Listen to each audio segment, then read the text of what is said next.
오늘 하나님 말씀 룻기 1장 15절부터 18절까지 말씀을 함께 보겠습니다. 나오미가 시작. 또 이르되 보라, 내 동서는 그의 백성과 그의 신들에게로 돌아가나니 너도 너의 동서를 따라 돌아가라 하니, 룻이 이르되 내게 어머니를 떠나며 어머니를 따르지 말고 돌아가라 강권하지 마옵소서. 어머니께서 가시는 곳에 나도 가고 어머니께서 머무시는 곳에서 나도 머물겠나이다. 어머니의 백성이 나의 백성이 되고 어머니의 하나님이 나의 하나님이 되시리니, 어머니께서 죽으시는 곳에서 나도 죽어 거기 묻힐 것이라. 만일 내가 죽는 일 외에 어머니를 떠나면 여호와께서 내게 벌을 내리시고 더 내리시기를 원하나이다 하는지라. 나오미가 룻이 자기와 함께 가기로 굳게 결심함을 보고 그에게 말하기를 그치니라. 아멘. 오늘 룻기 1장 15절부터 18절을 중심으로 해서 선택의 기로에 서서, 선택의 기로에 서서, 이런 제목으로 하나님 말씀을 함께 살펴보겠습니다. 선택의 기로에 서서. 한 번 더요. 선택의 기로에 서서.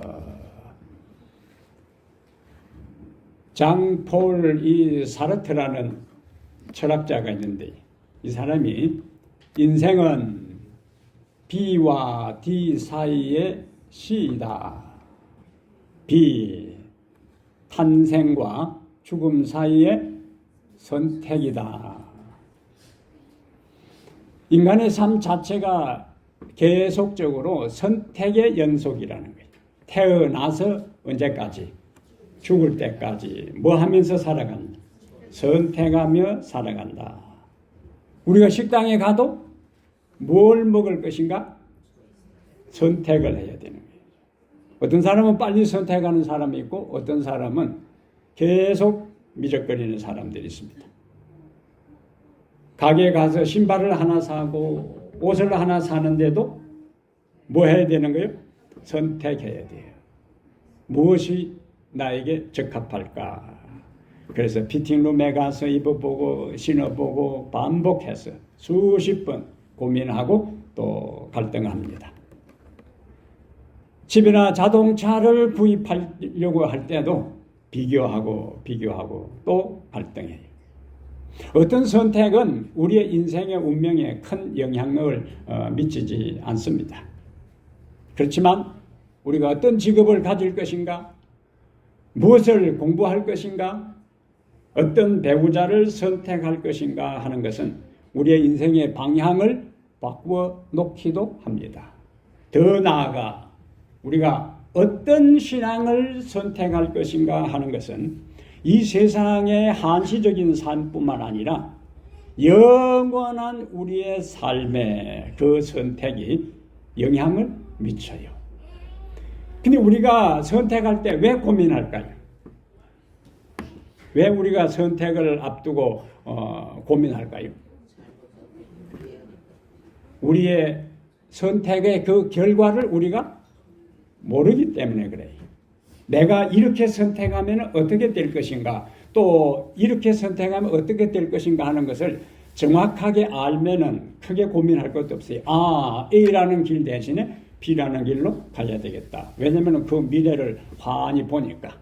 그런데 아쉽게도 우리에게는 우리의 미래를 내다볼 수 있는 해안이 없습니다. 그래서 우리는 뭐 한다고요? 고민하고 갈등하고 방황하는 거예요. 그래서 한국에는 지 마음대로 주는 랜덤 자판기라는 게 있는데, 뭘 먹지? 오늘 콜라를 먹을까? 사이다를 먹을까? 커피를 뽑을까? 그 앞에서 고민하니까 거기에 사람들이 뭘 뽑을까 갈등하고 고민하니까 그냥 뭐 한다고요? 지 맘대로 주는, 그냥 누르면은 암기는 나오는 거예요, 이제. 그래서 어떤 데는 비싼 것이 나올 때도 있고, 어떤 거는 싼 것이 나올 때도 있고, 저거는 정확하게 우리 인간의 심리를 파악한 그러한 겁니다. 아무거나 누르면은 그냥 아무거나 나오는 거예요, 이제. 편하잖아요. 뭘 마실까 고민할 때 그냥 아무거나 나오는 대로 먹어라. 오늘 본문에 흐르는 주요 사상의 키워드는 선택입니다. 선택. 어제 저녁에 이어서 우리가 말씀을 지금 보는데요. 모압에 살고 있던 나오미는 여호와께서 자기 백성을 돌보시고 그들에게 양식을 주셨다 하는 것을 이제 깨닫게 돼요. 5절의 말씀입니다. 그러자 그는 곧 모압 생활을 청산하고 서둘러 짐을 꾸려서 두 자부와 함께 베들레헴으로 출발합니다.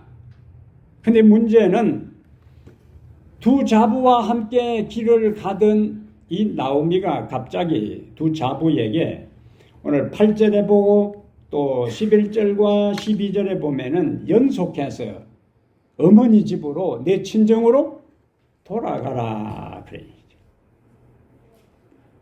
이미 다 동의를 받고 출발했는데 갑자기 나오미가 두 자부에게 뭐 하라고요? 너 친정으로 돌아가라. 자, 그러면 두 자부 오르바하고 룻은 선택의 기로에 섰습니다. 어떻게 해야 되는 거예요? 시어머니를 따라서 베들레헴으로 올라갈 것인지 시어머니의 말대로 어디로? 모압 친정집으로 갈 것인지 뭐 해야 된다고요? 선택해야 하는 거예요. 그런데 그 선택에 따라서 두 사람의 운명이 완전히 달라지게 되어 있습니다. 그래서 현재 나의 모습은 지금까지 내가 인생을 살아오면서 어떤 선택을 하고 살았느냐 하는 것이 지금의 나의 모습이고, 오늘 내가 어떻게 무엇을 선택하는 것은 미래의 나를 결정하게 돼요. 그러니까 무엇이 중요하다고요? 선택이 중요한 거예요. 자, 그렇다면 이렇게 선택이 우리의 인생에 지대한 영향을 미친다면은 우리는 어떤 신앙적 가치를 가지고 선택할 것인가 하는 것이 오늘 본문에서 우리에게 주시는 말씀이 됩니다. 자, 우리는 어떤 신앙적 가치 기준을 가지고 선택할 것인가 있습니다. 현재의 상황보다 하나님의 인도를 확신하라. 현재의 상황보다 하나님의 인도를 확신하라. 자, 모압에서 베들레헴을 향해서 두 자부와 함께 출발했어요. 근데 나오미가 갑자기 길을 멈추고 친정으로 돌아가라고 했는데 왜 베들레헴으로 잘 가다가 갑자기 멈춰서 두 자부에게 돌아가라고 했을까라는 질문을 우리가 던져볼 필요가 있어요. 왜 그랬을까? 왜 갑자기 마음이 바뀌었을까? 긍정적으로 생각하는 거하고 부정적인 측면으로 우리가 합리적인 추론을 할 수가 있습니다. 긍정적으로 생각한다면 뭐냐? 두 자부를 인간적으로 생각해서 돌아가라고 한 것은 그동안에 두 자부가 시집 와서 시어머니를 잘 복양하고 돌아가신 시아버지도 잘 섬기고 또 두 남편에게도 순종적인 인생을 살아온 것을 이 시어머니 나오미는 잘 알고 있어요. 그런데 이 이방 여인인 오르바와 룻이 유대 땅으로 올라가면은 자기는 좋은 거예요. 자기 옆에서 두 며느리가 자기를 도와주니까. 그런데 모압 여인이 유대 나라에 올라가서 다시 재혼을 하는 것은 현실적으로 불가능한 일이에요. 유대인들은 모압과 암몬 부족을 사람 취급도 하지 않았습니다. 영원히 이스라엘 무리에 들어오지 못하리라 하는 것이 모세를 통해서 주신 법이요. 왜냐하면 롯이 소돔 고모라 성이 멸망당할 때에 동굴에서 자기 두 딸하고 관계를 맺어서 만들어진 부족이 바로 모압과 암몬 부족이에요. 인간적으로 도저히 윤리적으로 인정할 수 없는 그런 부족인데 그 출신 이방 여인 오르바와 루시 유대 나라에 올라갔을 때에 그들하고 재혼하는 것은 이스라엘 남자들에게는 공동체에서 추방당하는 일입니다. 그러니까 시어머니가 판단할 때 어떤 생각이 들었어요? 이 두 젊은 며느리를 유대에 데려가면 자기는 좋겠지만은 이들에게는 미래가 없어요. 그래서 8절과 9절에 보면은 차라리 모압에 돌아가서 재혼해서 잘 살아라 그렇게 한 거예요. 긍정적으로 볼 때 또 한편으로는 나오미 자기 스스로의 체면 때문에 돌아가라고 했을 수가 있어요. 자, 베들레헴에 흉년이 들었어요.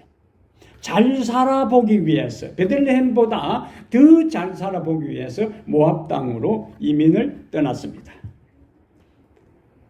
이스라엘 자기 동족들의 좋지 않는 시선, 좋지 않는 소문을 감수하고 마음속에는 우리가 모압에 가서 잘 살아가지고 돈을 많이 벌어가지고 돌아오면 사람들이 말하지 않을 것이다. 그런 생각으로 당당하게 모압에 갔는데 남편 죽었어요. 거기다가 두 아들 죽었어요. 따져보면 뭡니까? 이민 생활에 완전히 실패한 거예요. 쫄딱 망한 겁니다. 그런데 보니까 자기도 과부가 되고 두 아들 남편 죽어가지고 며느리 둘이 데려오는데 며느리 둘이도 또 이방 여인이요. 그러면 유대 백성들이 바라볼 때는 잘 살아보겠다고 10년 전에 떠났는데 남편 죽고 두 아들 죽고 이방 여인 며느리를 데리고 왔을 때 자기 동족들이 자신을 어떻게 평가하겠느냐. 그러한 체면 때문에 뭐 하라고? 돌아가라. 나오미는 자신이 부닥칠 현실적인 상황 때문에 하나님께서 베들레헴의 이스라엘의 풍년을 허락하신 돌보신다는 그 사실보다는 자기가 처해 있는 상황이 더 어렵다고 판단했기 때문에 두 며느리를 돌아가라고 이야기한 거예요. 그런데 그가 모순적인 이야기를 하는데 여호와께서 너희를 선대하고 돌아가라. 그러면은 여호와께서 너희를 선대할 것이다. 말이 맞아요? 안 맞아요? 지금 두 며느리가 모압 땅으로 돌아가는 것은 뭘 의미합니까? 하나님을 떠나고 이전에 모압 사람들이 섬겼던 그 못 쓰신 우상을 섬기는 삶으로 돌아가는 거예요. 그런데 우상을 섬기는 삶으로 돌아가는데 하나님이 그들에게 복을 줄 수가 없습니다. 그런데도 나오면은 여호와께서 너희를 선대하시리라. 여기서 우리에게 하나 깨달아야 할 중요한 메시지가 있습니다. 하나님의 이름을 덜먹인다고 해서 신앙적인 이야기는 아니라 하는 이야기예요. 나오면은 하나님의 이름을 덜먹이면서 돌아가라고 했지만은 스스로 이미 그는 신학적 모순에 직면하는 겁니다. 이방 우상으로 돌아가는 사람이 어떻게 하나님의 은혜를 받을 수 있겠어요? 그러나 그는 아무런 얼굴 하나 바뀌지 않고 너 돌아가면은 하나님께서 너에게 은혜를 베푸실 것이라고 이야기하는 거예요. 그러면 원래 나오미는 어떻게 이야기해야 맞는가? 자, 우리가 유대 땅에 올라가게 되면은 예상치 못할 수없이 많은 일들을 경험하게 될 것이다. 너가 우리 집에 시집 와서 너희들이 시집 와가지고 유대 문화를 어느 정도 익혔다. 그러나 실제적으로 유대 땅에 올라가면은 더 큰 어려움이 많을 것이다. 사람들에게 어떤 험한 꼴을 당할지도 모른다. 하지만 하나님의 백성을 돌보시는 우리 하나님께서 우리를 돌보시고 우리에게 은혜를 주실 것이니까 믿음으로 올라가자. 이렇게 말을 해야 옳았다 하는 이야기입니다. 그러니까 현재의 상황보다 읽습니다. 현재의 상황보다 하나님의 인도를 확신하라. 내가 처해 있는 현재의 형편 상황보다 하나님께서 돌보시고 은혜를 주시고 인도할 것이라는 믿음을 가지고 선택하는 것이 우리에게 중요하다는 거예요. 현재의 상황이 다 잘 될 것 같고 모든 것이 순조롭게 진행될 것 같으면 무엇이 필요 없는가? 믿음이 필요가 없어요. 누구나 다 그렇게 할 수 있습니다. 그러나 믿음의 사람은 현재의 상황보다 하나님의 인도를 확신하는 사람입니다. 그러한 사람이 되기를 바랍니다. 우리가 전도할 때에 4월 27일 우리가 이제 손님의 날을 정해놓고 기도하는 중인데 우리가 접하는 사람들이 이 사람 예수 믿기 제일 좋은 환경에 있구나. 조건이 이런 사람들 인간의 생각하고는 조금 달라요. 한국 같으면은 장남 전도하기 어렵습니다. 왜? 시골 같으면은 제사를 드려야 되기 때문에 장남하고 함께 사는 며느리 전도하기 어렵습니다. 교회 나오기 어려워요. 그 다음에 어떤 사람이 지금은 5일제지만은 그 당시에 토요일까지 일하던 시절에 토요일까지 일해도 겨우 먹고 살아가는 사람에게 안식일 진리를 전하는 것 쉽지 않은 일이에요. 그래서 이 사람은 지금 토요일날 일하기 때문에 안 되겠고 이 사람은 장남이기 때문에 안 되겠고 이 사람은 이미 그 가족 전체가 다 절에 다니니까 안 되겠고 이리저리 다 생각하면 아무도 전도할 사람이 없어요. 그때에 현재의 상황보다 하나님의 인도를 확신하라. 현재의 상황보다 하나님의 인도를 확신하라. 인간적으로는 가능성이 전혀 보이지 않아도 이 사람이 믿음을 받아들일 때에 하나님께서 인도하실 것이라는 믿음을 가지고 그 사람에게 전도해야 된다는 거예요. 그렇지 않으면 전도할 대상이 아무도 없어요. 너희 염려를 읽습니다. 너희 염려를 다 주께 맡기라. 이는 그가 너희를 돌보심이라. 아멘. 접습니다. 잠언 3장 말씀을 하나 찾겠어요. 잠언 3장 5절.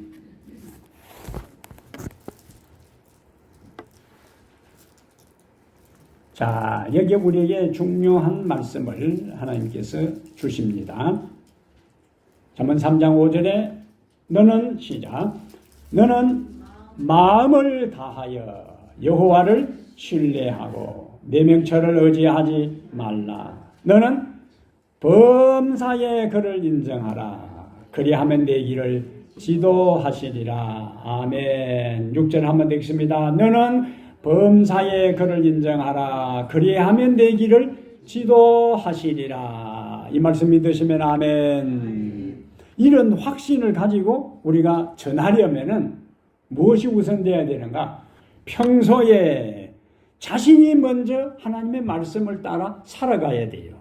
평소에 하나님의 말씀을 따라 확신하고 살아가서 그 하나님께서 내 인생을 인도하시는 것을 경험하는 것이 중요합니다.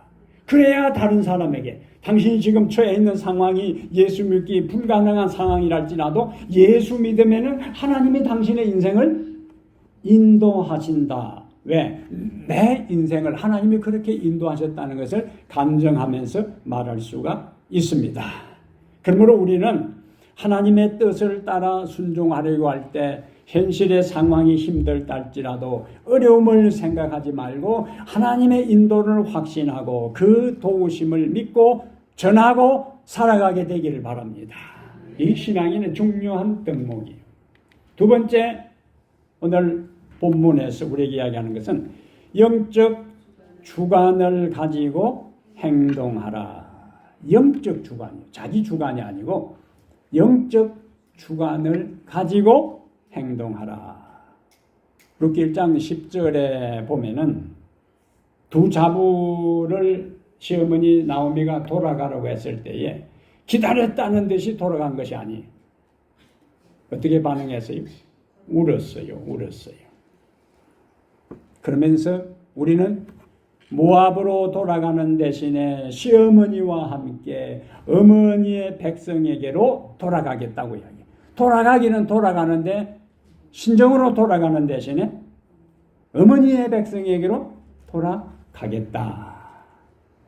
근데 사실 모압에서 베들레헴으로 올라가는 것은 모압의 가족과 이별하는 것을 의미합니다. 옛날에 교통이 불편한 그 시절에 모압을 떠나서 베들레헴으로 올라가는 것은 다시는 부모 형제를 만날 수 없는 선택을 하는 거예요.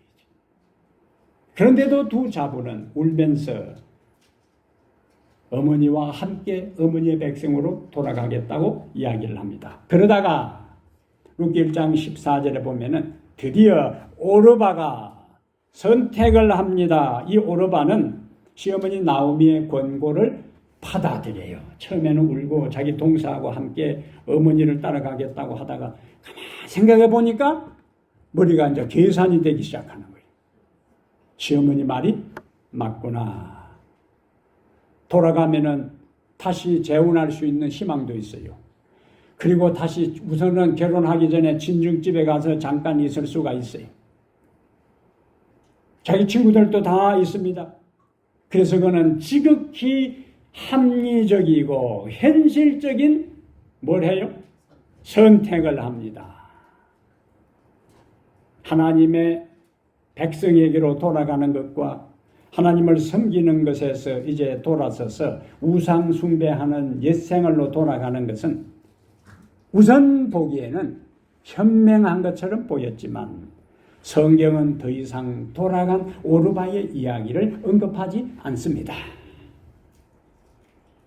우선 보기에는 합리적이고 지극히 현명한 선택처럼 보였지만은 고향에 돌아갔으면 아마 좀 지나다가 재혼했을 수도 있어요. 그 다음에 잘 살 수도 있습니다. 하나님의 눈에는, 성경의 저자의 눈에는 하나님을 떠난 인생, 하나님을 떠나기로 선택한 것은 현실적으로 인간적으로 다 합당하고 이해가 된다 할지라도 하나님을 떠나기로 선택한 것에 대해서는 더 이상 성경은 침묵을 지킨다는 것. 오르바가 떠났습니다. 나오면은 이제 오르바가 떠나는 것을 근거로 해서 룻을 다시 선택해요. 내 동서 오르바처럼 너도 뭐 하라고? 너의 백성과 신에게로 돌아가라. 여기서 영적 주관을 가지고 행동하라 하는 메시지가 여기서 나오는 거예요. 따라합니다. 영적 주관을 가지고 행동하라. 룻은 오르바의 모본을 따르지 않아요. 룻은 시어머니의 말도 따르지 않습니다. 그는 영적 주관을 가지고 행동하는데 롯이 이르되 내게 어머니를 떠나며 어머니를 따르지 말고 돌아가라. 강권하지 마옵소서. 강권했다는 것은 강하게 밀어붙였다는 것이. 어머니께서 가시는 곳에 나도 가고 어머니께서 머무시는 곳에서 나도 머물겠나이다. 어머니의 백성이 나의 백성이 되고 어머니의 하나님이 나의 하나님이 되시리니 어머니께서 죽으시는 곳에서 나도 죽어 거기 묻힐 것이라. 만일 내가 죽는 일 외에 어머니를 떠나면 여호와께서 내게 벌을 내리시고 더 내리시기를 원하나이다 하는지라. 위대한 신앙 고백입니다. 위대한 신앙 고백. 저런 마음을 가지고 하나님을 따르는 백성을 하나님께서 나몰라 할 수 있겠습니까? 인간도 저런 마음으로 자신을 따르는 사람에게 책임지려고 할 텐데 저는 위대한 신앙의 확신, 영적 주관을 가지고 베들레헴으로 올라가려고 하는 룻에 대해서 하나님께서 방관할 수가 없는 것입니다. 어머니의 백성이 나의 백성이 되고 마지막에 뭐예요? 어머니의 하나님이 나의 하나님이 되시리니. 그런데요, 신앙적 선택과 결단을 하면은 모든 일이 순조롭게 순풍에 돛단 듯이 그냥 펼쳐지는 것은 아니에요. 결심하고 선택했다 할지라도 아직도 장애물은 그 앞에 여전히 있습니다. 아직도 문제는 그 앞에 산적해 있습니다. 아직도 넘어야 할 산은 높아요. 어머니의 하나님이 나의 하나님이 되리라고 그가 고백하고 어머니의 백성이 나의 백성이 될 것이라고 고백했다 할지라도 어머니의 백성인 유대 백성이 이 룻을 자기 백성으로 받아주기에는 아직도 넘어야 할 산이 많다는 거예요. 오히려 유대 공동체에서 그 마을에서 왕따시킬 가능성이 많습니다. 남편이라도 있으면은 버팀목이 되고 방패막이 되지만은 남편도 없는 이방 여인, 거기다가 시아버지도 없어요. 거기다가 고향 떠난 지 그 시어머니도 10년이 넘었어요. 모든 인간적인 조건에 있어서는 룻을 그 공동체 안에서 정착되게 이끌어줄 사람이 전혀 없는 것입니다. 그의 미래는 불투명해요. 아무도 보장해주지 않는 삶입니다. 그러나 룻은 앞으로의 삶이 어떻게 진행될지 모르지만 모든 위험을 감수하고 하나님을 신뢰하고 영적 주관을 가지고 믿음으로 전진합니다. 우리가 살아가는 인생길에서요. 누구를 모본으로 삼고 누구의 말을 따를 것인가 하는 것은 굉장히 중요한 문제예요. 누구를 우리가 모본으로 삼을 것인가? 누구의 말을 따를 것인가 하는 것은 우리의 운명의 행방에 지대한 영향을 미칩니다. 그런데 룻은요. 시어머니의 말도 시어머니가 한두 번 이야기한 것도 아니에요. 유대 나라에서 가부장적인 사이를 할지라도 아버지가 죽고 난 다음에는 시어머니가 있을 때 시어머니가 가정에서 제일 권위 있는 존재예요. 그 시어머니가 돌아가라 하면은 뭐 해야 되는가? 돌아가야 되는 거예요. 근데 룻은 그 시어머니의 반복된 이야기를 뭐 했어요? 거절했어요. 동서 오르바가 돌아갔어요. 그런데 동서 오르바가 현명하고 합리적인 선택으로 판단되는 행동을 했다 할지라도 룻은 동서 오르바의 행동을 자기가 따라야 할 행동 모본으로 삼지 않았습니다. 그는 철저하게 뭘 가졌다고요? 영적 주관을 가졌어요. 영적 주관에 기초해서 그가 행동하기 시작합니다. 우리가 인생을 살아가면서 우리의 부모, 우리의 형제, 우리의 친구, 우리 교회의 성도, 그 누구도 그들의 말이라고 해서 무조건 따르고 그들이라고 해서 무조건 우리의 모본으로 삼아서는 안 되는 것입니다. 중요한 것은 뭐냐? 영적으로 먼저 분별해야 되는 거예요. 부모의 말씀이 영적으로 맞으면 뭐 해야 되고 따라야 되고 맞지 않으면 따르지 말아야 돼요. 형제고 친구고 교회 성도들이랄지라도 그들의 행동과 말이 하나님의 말씀과 조화되지 않는다면 우리는 동조하지 말아야 하는 것입니다. 그런데 종종 우리가 남이가 하는 것이 기준이 되는데 그거는 신앙인의 결정 기준이 아니에요. 아무리 함께 신앙생활을 하고 아무리 부모의 은혜를 받고 아무리 오랫동안 친구로서 지내왔다 할지라도 그들의 행동과 그들의 말이 하나님의 말씀에 맞지 않으면 따르지 말아야 하는 것입니다. 따르지 말아야 돼요. 이것이 신앙인의 중요한 가치 기준입니다. 예수님께서 마태복음 10장 37절에요. 우리가 선뜻 동의하기 어려운 말씀을 하셨어요.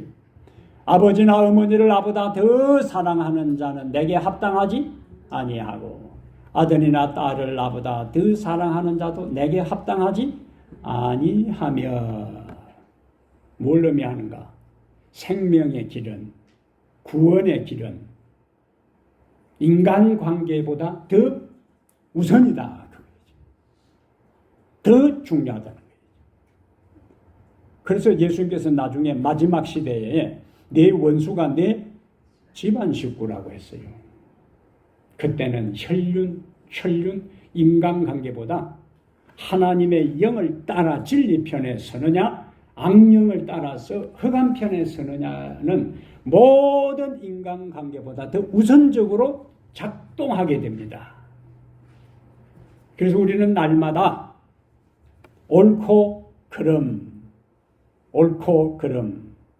진리와 오류, 참과 거짓 사이에서 영적 분별력을 가지고 참된 길을 선택해야 되고 옳은 길을 선택해야 되고 진리의 길을 선택해야 하는 것입니다.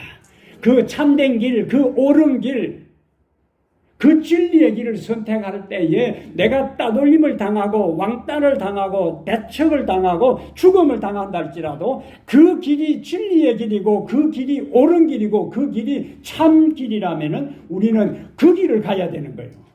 아무도 그 길을 가지 아니하고 나 홀로 들판에 홀로 선 사람처럼 진리 편에 서 있다 할지라도 우리는 그 편에 서 있어야 돼요. 그 길을 가야 하는 것입니다. 그것이 바로 예수님이 걸어갔던 길이고 그것이 바로 역사를 통해서 모든 우리의 믿음의 선배들이 걸어갔던 길이고 그 길이 바로 우리가 앞으로 걸어가야 할 길인 것입니다. 진리의 길, 옳은 길, 참된 길. 룻은 영적 주관을 가지고 바로 그 길을 갔어요. 그 선택에 대해서 아무도 우리의 부모도 우리의 평생을 함께한 친구도 그리고 형제도 내 선택한 것에 대해 아무도 책임을 질 수가 없어요. 내 선택에 대해서 하나님 앞에 내가 선택해야 하는 것입니다. 그런 면에서 인간은 철저하게 고독한 존재예요. 외로운 존재입니다. 태어날 때 쌍둥이라도 똑같이 태어나질 않아요. 쌍둥이라 할지라도 순서대로 태어납니다. 죽을 때 껴안고 해내탄해서 그냥 동시 자살한데도 같이 죽는 게 아니에요. 그래서 인간은 처음부터 마지막 죽을 때까지 홀로 가는 길입니다. 하나님 앞에서 옳은 길, 진리의 길, 그리고 참된 길을 선택할 때 그 선택에 따라 하나님께서 우리의 옳은 선택에는 축복을 해 주실 것입니다. 그래서요, 룻의 선택은 룻은 룻기 마지막 4장에 가면은 다윗 왕의 조상이 되고 마태복음 1장에 가서 예수님의 족보에 당당하게 그 이름을 올립니다. 모압으로 돌아간 오르바는 더 이상 등장하지 않지만은 고생을 각오하고 미래가 불투명하고 현실은 암담해도 영적 주관을 가지고 행동한 룻의 생애에 하나님께서 쌓을 수 없는 엄청난 복을 허락하신 이 이야기는 오늘 우리가 인생을 살아갈 때에도 그와 같은 영적 주관과 가치관을 가지고 선택하고 행동할 때 하나님께서 은혜 주신다는 것을 말씀해 주시는 것입니다. 세 번째, 오늘 본문에서 우리에게 주는 메시지가 있습니다. 단절해야 할 과거와는 확실하게 단절하라. 단절해야 할 과거와는 어떻게 하라고요? 확실하게. 옛날 김영삼 대통령은 거제도 사람입니다. 확실히 이렇게 합니다. 여러분, 확실히 해야 합니다 하는데 확실하게 뭐하라? 단절하라. 그것이 룻의 이 신앙 고백 가운데 어디에 나오는가? 어머니가 묻히는 곳에 나도 묻힌다. 장사된다는 거예요. 고대 근동에 있어서는요, 자기 조상들의 땅에 묻히는 것을 굉장히 중요하게 생각했습니다. 살아 있을 때 자기 조상들과 하나됨, 그것이 죽고 난 다음에도 조상들이 묻힌 땅에 함께 장사 지내는 것은 살아서도 함께, 죽어서도 함께라는 공동체에 있어서 중동 지역의 중요한 가치관이에요. 요셉이 애굽에서 총리로서 삶을 살다가 그가 죽을 때에 형제들에게 유언을 남겨요. 무슨 유언을 남겨요? 당신들이 가나안 땅에 들어갈 때에 내 시체, 내 뼈를 거두어 우리 아버지 야곱이 묻혔던 그곳에 내 뼈를 묻어달라고요. 그리고 요셉은 나중에 이스라엘 백성들이 애굽에서 나올 때에 그 뼈를 거두어서 여호수아 24장에 가면은 가나안 땅에 요셉의 뼈를 묻는 장면이 나와요. 근데 룻은 뭐라고 이야기합니까? 어머니가 묻히는 곳에 나도 묻힐 것이다. 이것은 내가 우상을 숭배하는 내 백성에게로 돌아가지 않겠다는 강한 의지의 표현이고, 죽어서라도 자기 조상 땅으로 돌아가지 않겠다는 강력한 의지의 표명이 되는 것입니다. 단절해야 할 과거와는 어떻게 하라? 확실하게 단절하라. 여기는 룻이 아니고 롯과 그의 아내가 소돔성을 탈출했을 때에 천사가 그들에게 신신당부한 이야기가 있습니다. 뭔 이야기를 했어요? 절대로 뒤를 돌아보지 말라. 도망하여 생명을 보존하라. 뒤를 돌아보지 말라. 근데 롯의 아내는 뒤를 돌아보았어요. 왜 돌아봤을까요? 아쉬웠어요. 그동안 그곳에 가서 아브라함하고 함께 살 때는 그래도 제대로 돈도 모으지도 못하고 눈치 보고 살았는데 그곳에 가서 악착같이 해서 유치까지 되었어요. 그런데 갑자기 빠져나오는 바람에 그렇게 평생 땀 흘려 모은 재산, 집 고스란히 두고 나온 생각하니까 절대로 돌아보지 말라는 엄명이 있었지만 뒤를 돌아본 거로 소돔 기둥이 되었다. 예수님께서요, 누가복음 17장에서 롯의 처를 생각하라. 롯의 처에 뭘 생각하라는 거예요? 롯의 처가 잘생겼나 못생겼나 키가 큰가 빵빵잉순인가 이런 걸 생각하는 게 아니에요. 뭘 생각하는 거예요? 뒤를 돌아보지 말라고 했는데 미련을 끊지 못하고 뒤를 돌아봐서 소돔 기둥이 되었으니까 너도 인생에 살 때에 죄악의 세상에 나와서 하늘을 향하여 갈 때에 뒤를 돌아보지 말라. 미련을 두지 말라. 이스라엘 백성들이 애굽에서 나왔습니다. 광야 생활이 힘들 때마다 그들이 무슨 이야기를 했어요?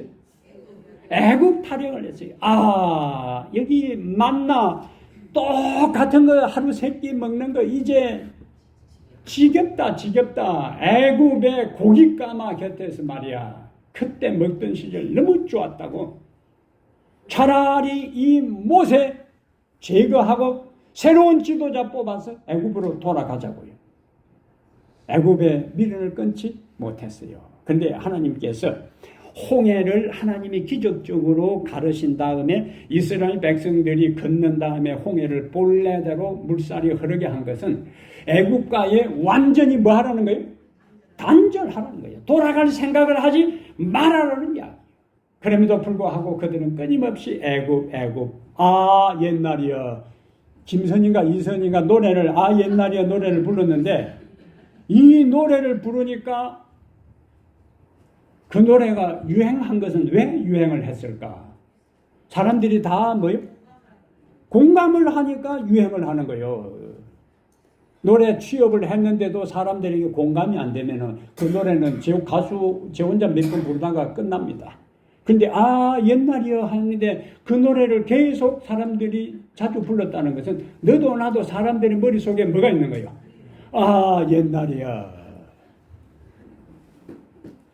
옛날이요 이렇게 하니까 다 따라가는 거예요, 생각들이. 근데 우리는 과거와 어떻게 해야 된다? 관계를 단절해야 돼요. 애굽을 그리워하고 애굽으로 돌아가자고 했던 사람들은 40년 동안에 모두 죽었습니다. 모두 죽었어요. 과거를 단절하지 못한 사람은 다 죽었어요. 야곱이 등장하는데 야곱의 가정에 야곱이 20년 동안 처가살이 하다가 이제 자기 아내들 자녀들 재산을 다 몰고 돌아왔는데 야곱 집에 연속해서 재난이 생깁니다. 하나님께서 야곱에게 나타나세요. 베델에 올라가서 제단을 쌓으라. 야곱은 모든 가족들을 모아서 베델을 향하여 올라가기 전에 한 중요한 일들이 있는데 이방 신상들과 놀라지 않습니까? 누구 집? 야곱 집에 뭐가 있다고요? 이방 신상이 있는 거예요. 이방 신상들과 귀고리를 다 보아 상수리 나무 아래 뭐하고 묻었고 그리고 베델에 올라갑니다. 그리고 제단을 쌓고 하나님 앞에 재헌신하는 시간을 가져요.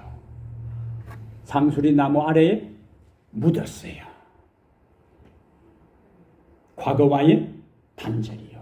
이방 숭배, 우상 숭배와의 단절이요.